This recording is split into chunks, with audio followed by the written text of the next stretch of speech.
Go ahead, man. No, by all means. I insist. Go ahead. No, you go ahead. That way I can stay out here longer and won't have to go in there. do I detect just a little bit of Scrooge in that? Just a little. The whole church thing, man. It's not my gig. It's my wife's thing. Oh, no offense. None taken. I totally get where you're coming from. Well, sweet. We'll go get some brewskis? Perhaps I ought to clarify. 2 years ago, I was standing right here in this spot, and I wanted to be anywhere else in the world but here on Christmas Eve. Actually, I was feeling a little bit frustrated, and quite frankly, I was feeling manipulated. Now that I can relate to. Ever since my wife started coming to this church, she's gotten weirder and more religious. You know, I told her that I'd come to Christmas service with her, but I didn't want her to push that whole Jesus thing down my throat because I had enough of that when I was a kid. You know, I think the Bible is made up of fairy tales anyway. That just prevents people from having too much fun. Well, what'd your wife say about that? And she pulled out the old "I'll pray for you" card. So who drug you here? Your wife?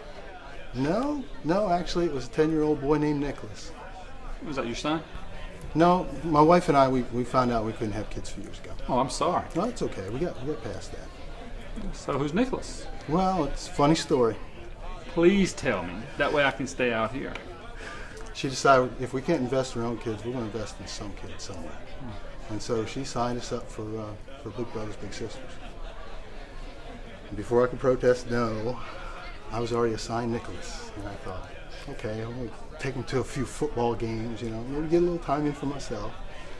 Although the way work was going, I was working 65 hours a week at least because the economy's so bad, we're not hiring on, but we got quite a bit of work going on. So it was hectic time, bad time.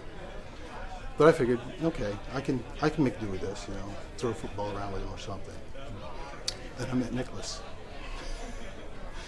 Nicholas was this sickly-looking little runt of a 10-year-old. Yeah. And came from a real bad situation. Lived with his grandmother and his 5 brothers and sisters in a little 2-bedroom house on the bad side now. They didn't have anything. And I didn't know how to relate to them. You know, I didn't know what to say to the kid, so I thought about it. Decided I could take him to the movies or something. That way, spend a couple hours with him. I put my time in, and I don't have to talk to him much. Well, we started doing that. And we'd drive home, and I'd ask him how he liked the movie. He'd always go, it was all right. That was always his answers. You know, never really got into it that much. But he'd always start talking about his brothers and sisters. And before long, everything would turn into talking about his church. This church? Oh yeah, this is where he came.